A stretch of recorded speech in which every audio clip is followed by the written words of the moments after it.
This is the creative project done by Gavin Graywall for History 362, the Islamic Golden Age course offered by the University of British Columbia Faculty of Arts. So to begin, my argument is against the modern perceptions that the Abbasids were a flourishing empire up until the sudden destruction of Baghdad in the 1200s by the Mongols. Instead, I'm arguing that the decline of the Abbasid state began much earlier in the 9th century, with the rise of the Turkish soldier class as a dominant faction in Abbasid politics, as the rise in power led to the collapse of caliphal authority and the fragmentation of the empire. I'll begin by discussing a quick background of the events that led to the creation of the Turkish soldier class, before then discussing events surrounding the Turkish soldier class and their implications on the Abbasid state, and then discuss some modern perceptions before acknowledging some counter-arguments. Stakeholders include historians who study the medieval Middle East, as well as members of the wider Arab and Muslim communities who see the Abbasid Caliphate as a part of their heritage. There will be descriptions and image sources for images, and footnotes are available near the bottom of each slide. So to begin, the Abbasid Caliphate was seen to be at its height during the reign of Harun al-Rashid, depicted on the far left. And upon his death, according to al-Tabari, he left a complicated succession plan, where the throne of the Caliph would first go to one son, Al-Amin, and then later to his younger half-brother, Al-Mamun. This was described as a very tenuous agreement, and eventually did result in a falling out between the two brothers and a civil war. During this civil war, Al-Mamun won, but not entirely due to the Turkish soldier class, who we'll get to later. He was able to take advantage of old-time allies of the Abbasids who joined his side, such as the Abna al-Dalwa, who were the Arabs from Khorasan, as mentioned here. They had repudiated Al-Amin's caliphate and decided to support Al-Mamun, leading to them together marching on Baghdad and overthrowing Al-Amin.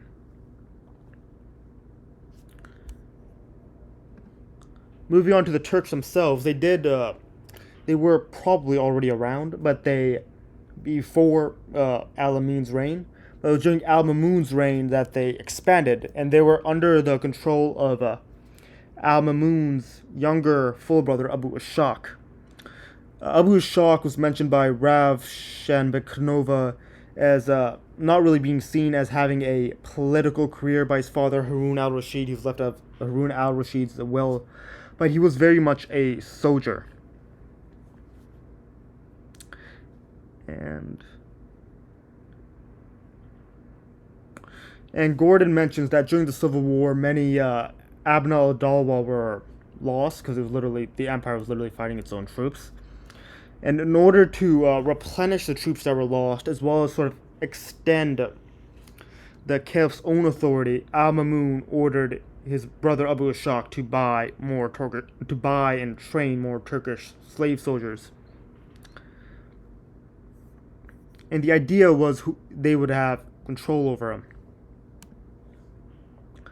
Now, the Turkish soldiers themselves were described by Gordon as being very well trained, as being hierarchical, having different ranks split into their own factions as well, and being well respected for their martial ability, as well as being trilingual, so they could conversate with many people in high social circles. And a big difference between them and the Abna al-Dalwa is the Abna al-Dalwa were all the way over in Khorasan. These Turkish soldiers, they were in the heartland, and they were a standing army. They were not levies. Gordon also mentions that Abu Ishaq had a fondness for the Turkish soldiers. He was very close to them. He had a lot of control over them. He was sort of seen as like a father figure to them. And upon Al-Mamun's death, Abu Ishaq took the throne for himself using these Turkish soldiers, and he became Caliph al-Mu'tazim. As can be seen in this passage from al-Tabari, when we give the appropriate order, each one of you is to fall upon the person whom we have assigned to you to kill. So al-Mu'tazim is talking to his highest-ranking Turkish soldiers and soldiers. That's who it's directed to, and he's directing them at which Al Mamun loyalists to eliminate to prevent the throne going to Al Mamun's son. And this precedent that Al Mutazim sort of establishes, whoever controls the army can take or control the throne, it would have a lasting relevance, as even 70 years after these events, different Abbasid prince Al Muwafiq, he was able to control his brother who was caliph, because Al Muwafiq was able to command the loyalty of the army.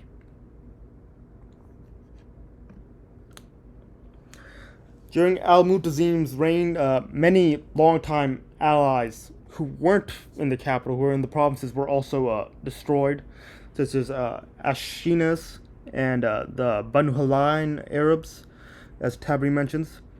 But most importantly, Al Mutazim wanted to move against the Tahirids of Khorasan, as seen in this paragraph, as seen as this passage where he's talking to Al-Afshin.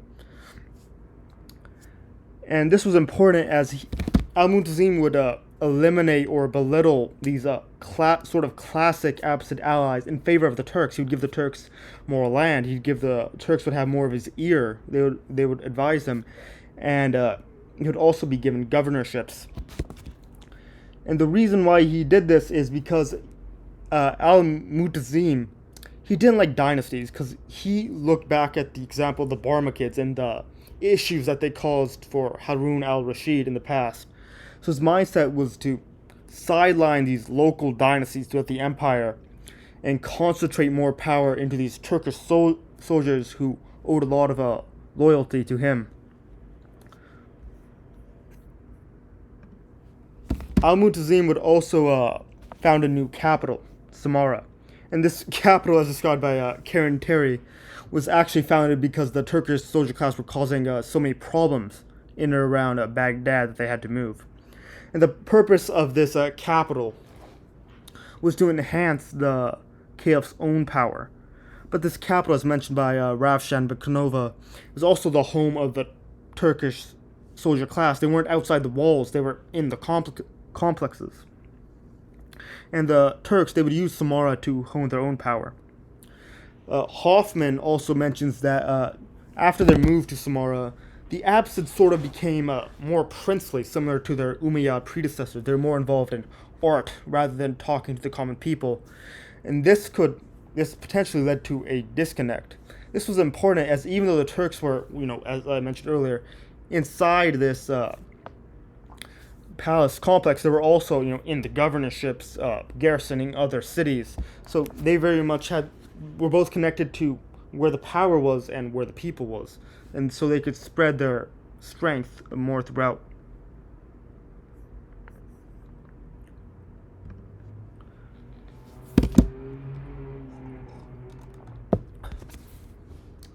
Now, this idea of giving the Turks more and more power and that they wouldn't turn on them would eventually blow up in the Abbasid caliph's face during the reign of Al-Mutawakkil. So after Mutazim's death, he was succeeded by his son Al-Watik, who died very prematurely.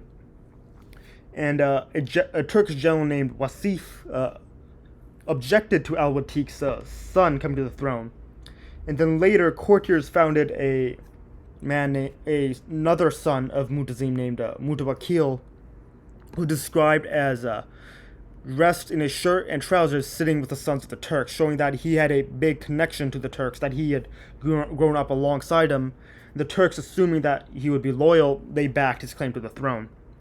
And the Turks, they, as described by Al-Tabari, they looked the other way during much of Mutawakkil's very controversial policy, especially surrounding religious rights. But when Mutawakkil threatened the estates of the Turkish general Wasif, that's when the Turks decided to not just remove Mutawakkil, but to overthrow him. This was big, as this was significant, as this was the army that was meant to enhance the caliph's power, keep order, stop the vassals and their levies.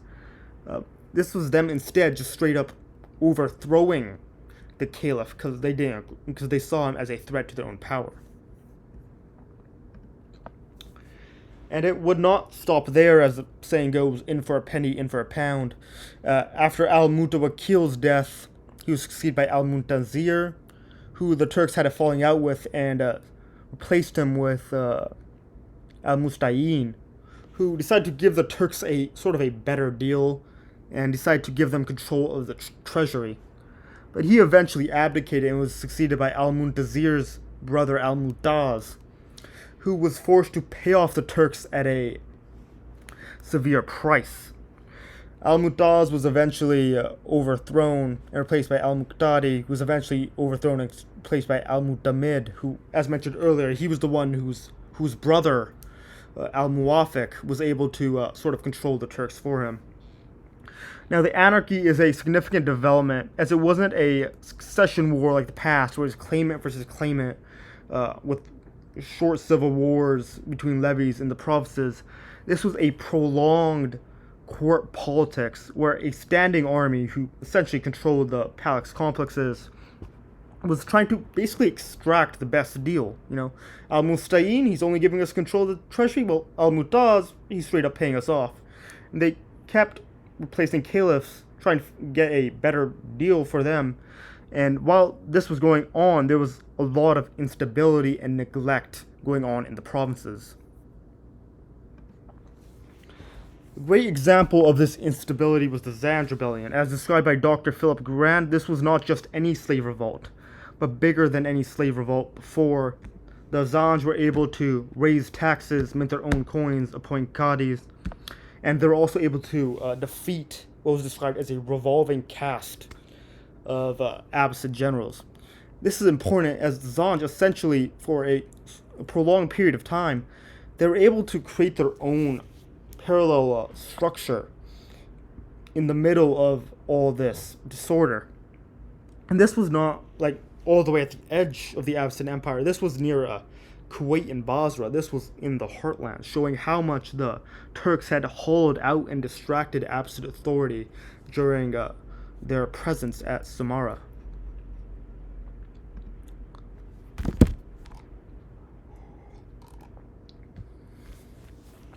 As for wider effects of the Abbasid Caliphate, I want to bring this example, which is this coin from Egypt. This was minted by the Tulanid dynasty, who had taken control of Egypt. They had become emirs. And this coin, it includes the inscription of the caliph's name in Arabic. But something that it did that was unprecedented, as mentioned by Oleg Grabar, was that it also inscribes the Tulanid emir's name. This is important as it shows that the caliph's authority isn't as unprecedented as it was before. Local dynasties, they were usurping the caliph's authority. They were, as can be seen by these Tulanid coins, they were saying, we are as important as you are. And over time, this was in the immediate aftermath of the anarchy, but over time, the different dynasties in the provinces, they would begin to break off more and more, and the empire would just begin to fragment to the point where these distant emirs, they were just paying lip service to the caliph.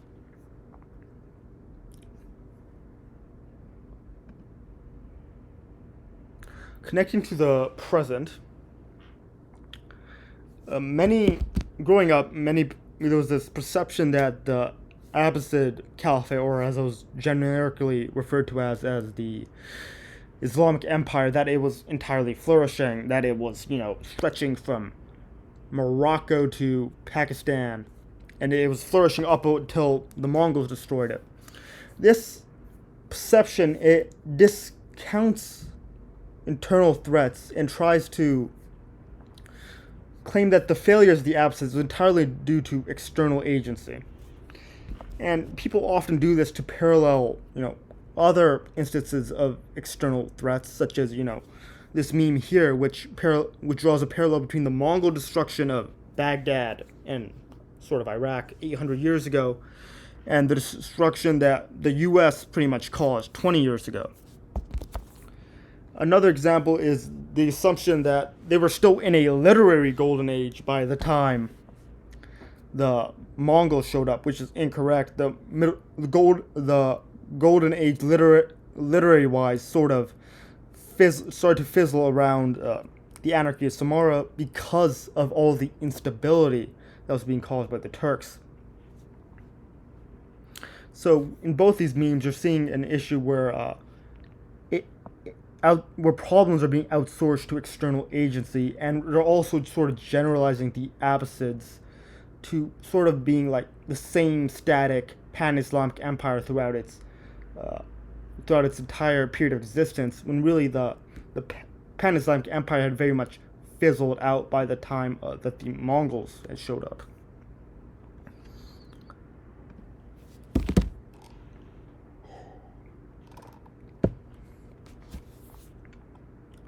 Now, to acknowledge some counter arguments, Cooperson points out that what we often describe as the Golden Age, it was begun by scholars, and they were really referring to literary works. And from the literary works, we often then sort of assume that it was doing politically. And political wise, he claims that the Abbasids, as mentioned earlier, as sort of referred to earlier, that they sort of bounced back, they sort of resurged.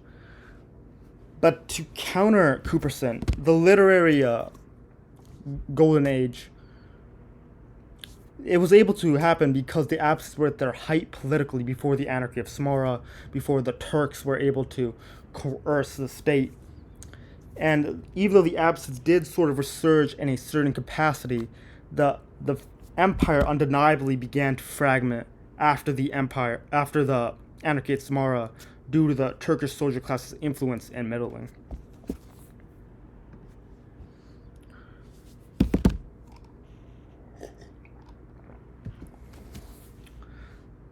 To conclude, the Turkish army caused the decline of the Abbasid Empire, not the Mongols as we were often told. They were a standing army who were formed to protect the empire, and they managed to gain influence in a power vacuum and were placed in the heart of the empire next to the caliph, as well as throughout the empire as a whole. And their creation and their control established a precedent that whoever controlled this army controlled the caliphate, and that led to more infighting, more palace politics surrounding who the caliph was and who controls the caliph. And the Turks themselves, they eventually just gained a mind of their own and extracted wealth from the caliphate, placed whoever they wanted on the throne. And this caused instability and weakened Abbasid authority, not just in the heartland, but across the empire as a whole, leading to the empire. Even though they were surged a little bit later, they very much withered due to the Turks' presence in and around Samarra in the 9th century. Thank you for watching. These are my sources. They're also available at the end of the creative statement.